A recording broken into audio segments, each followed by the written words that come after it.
Okay, we've got the Firebell 7.4 battery, which is basically 8.4 volts, going into the timer, and a momentary contact switch, which is your set-off switch. Right now I have it set for 30 seconds, and then the bell on for 10 seconds.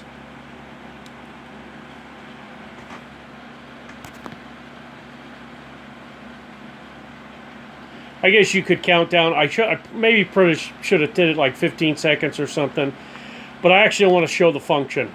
I'm shaking a little bit, so I'm trying to keep it steady. Man, I had to do a lot of work finding this, diagrams and all this other horse shit for this thing. Came with no manual. That was a pain in the ass. 3, 2, 1, now it should go off.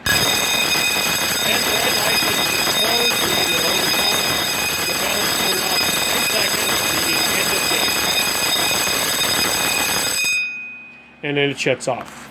So that's our timer. We can set the times that we want. Oh, that's not right. No.